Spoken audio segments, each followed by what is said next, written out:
afternoon, everyone, or good morning, or good evening, or wherever you're watching this. This is Chris Sciria and Robert Harding, and this is the Citizens Punt, Pass, and Chat pick segment. Nailed it. Thank you very much. First time, not too shabby. First time for the video here. So we're going to do our picks for week 3. I should say first time for the week doing the video. This isn't our first video, obviously. This is the third one. But we did the podcast yesterday afternoon, and now we're going to do the pick segment. So with that, I'll hand it off to Robert, and he can introduce the first game we're picking. So we're going to do it a little different this week. You've been seeing a black background, which is actually at the other end of this room. So we're going to make use of the dry erase board. So Chris and I are going to get to do some doodling this afternoon. First up, we've got the Packers and the Bengals.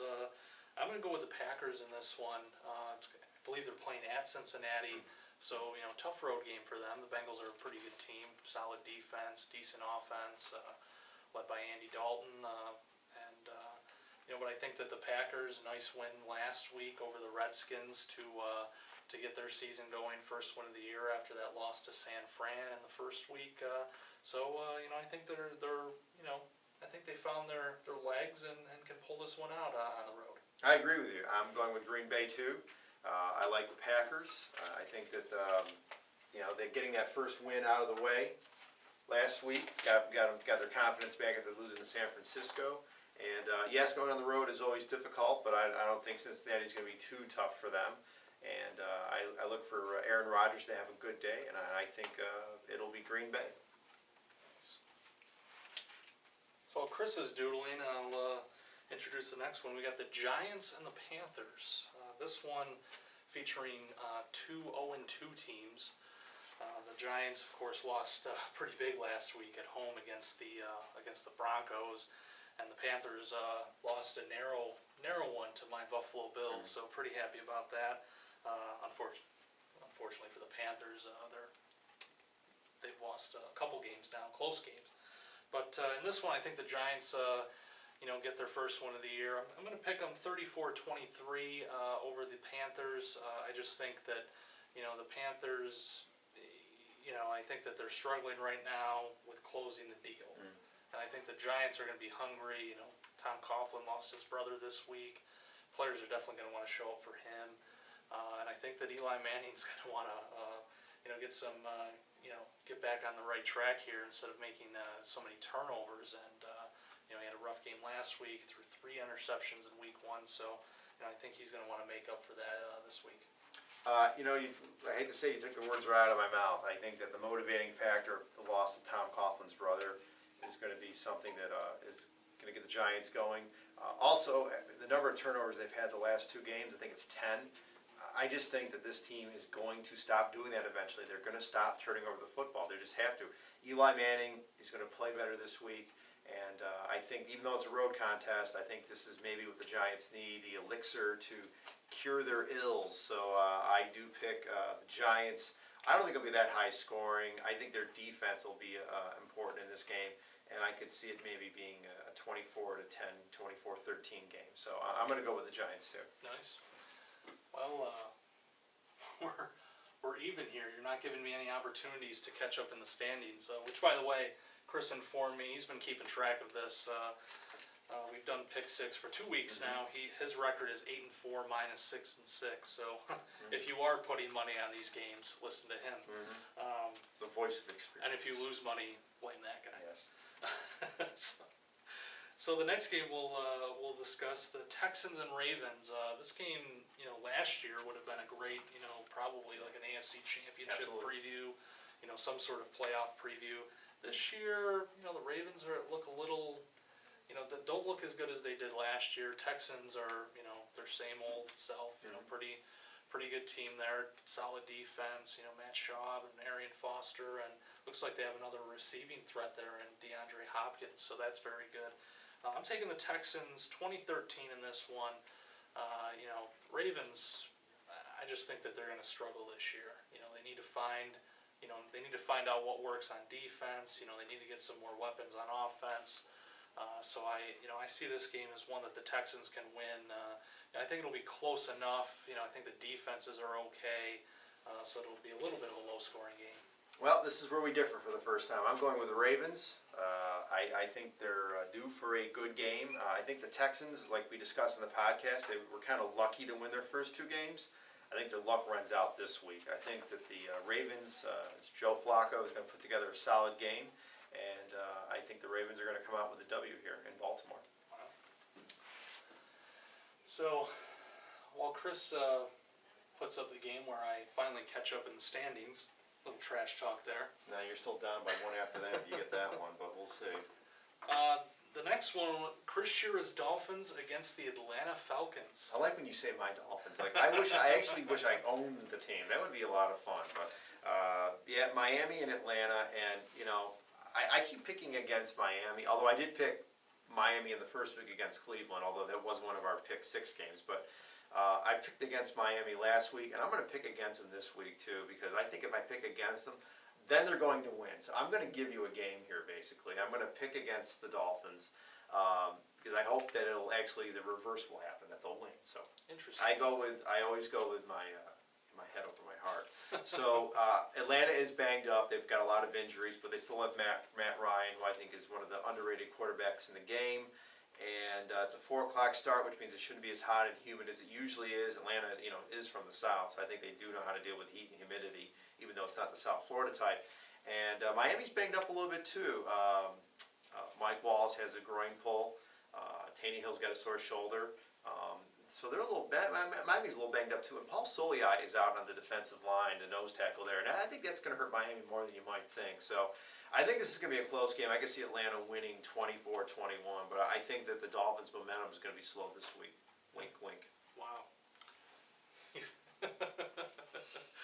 You're hoping that turns out that way. I'm going with the Dolphins in this Oh one. boy. I'm going with the Dolphins. All right. It might be a little surprising, but I think the Falcons are, they're a little banged up right now themselves. Roddy White is nursing a sprained ankle. Julio Jones has a minor injury, but it didn't slow him last week. He had a nice game, but they have some people that are banged up, and Steven Jackson's going to be out, so they'll have that question mark at running back. So I think the Dolphins, they've shown a lot on offense in the first 2 weeks.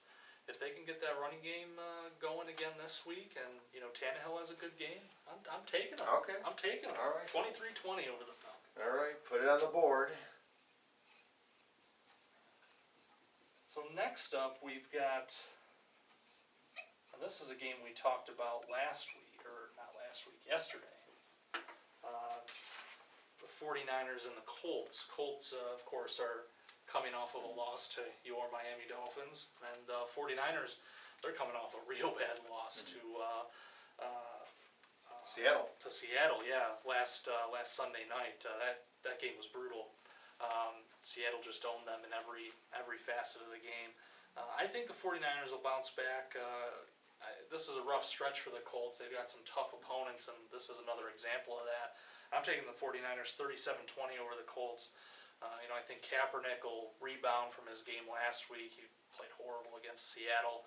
And I think you'll see more of Anquan Bolden and some of these other guys that really were invisible in that game against Seattle. So, I'll take the 49ers in a bounce back game. I agree with you, Robert. I think San Francisco is going to bounce back. They're back home. Indianapolis, I think that loss last week kind of exposed a lot of their flaws. Trent Richardson will not have a huge impact in this first game. I don't think he's going to know the playbook that well.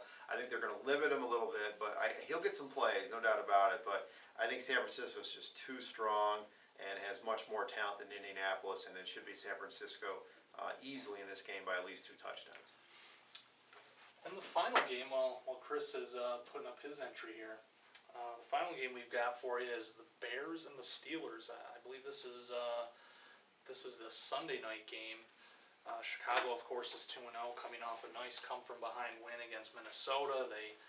Jay Cutler threw a touchdown pass to Martellus Bennett, 10 seconds to go to beat Minnesota last week. And the Steelers are, it's not looking good in Pittsburgh this year. I think we talked about this last week too. It just, they don't look good on offense. The defense is okay, but not as great as it once was. I'm taking the Bears in this one, 24-10. It just seems like, they have all the tools again. The defense looks good. Jay Cutler's playing well. They've got plenty of weapons on offense. Matt Forte, Bennett's a nice addition for them. Brandon Marshall. Brandon Marshall, of course, former member of the Miami Dolphins, one of Chris's favorite players. Oh, yeah. So, I'll take the Bears in the last pick of the week. I like the Bears, too. I think it'll be a closer game, 24-21.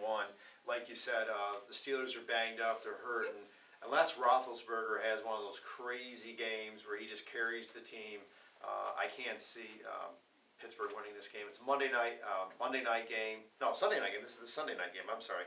The Sunday night game. So obviously there'll be a big crowd at Heinz Field. And I've got some friends, Bears fans and Steelers fans, and I'm sure there's going to be a good grudge match between all of them. And I like the Bears in this game. I just think that they're just, right now, they're the better team, and they'll win by 3 points. Nice. So those are the picks for the week. We'll do a couple of promos before we end the weekly pick six. One thing to check out is our podcast from Thursday. Chris and I talked about the Trent Richardson trade. Of course, he was traded by the Browns to the Colts for the Colts' first-round pick in next year's draft. And we also looked back a little bit on week 2. Looked at some of the top games of the week. Talked about those a little bit, and we also look ahead to the Sunday games. We did predict last night's game between the Chiefs and the Eagles, and I think we both picked the Eagles, right? Horribly wrong. Yeah. I don't know what what were we thinking? That's why you cannot bet the farm on these picks. I cannot advise that enough. Don't do it. This is for recreation purposes only. Okay. Yeah. The thing about the Chiefs game I found interesting was I actually, for the Citizens You Pick 'em, I picked the Chiefs initially and then changed it last night to the Eagles because I'm like, well, I can't be a hypocrite. I said on the podcast, I'm like, the Eagles are going to win this game, and I go in and I see that, and my picks weren't final anyway. So I made that change, and I'm really kicking myself now. I should have stuck with the Chiefs, but things happen, and it's a long season. Yeah, it's a long game. But I think that wraps it up. Yes, it does. We'll be back next week. Look next Thursday for the latest Punt, Pass, and Chat podcast, and of course next Friday for the latest Pick Six. So until then, we'll see you later. Thank you.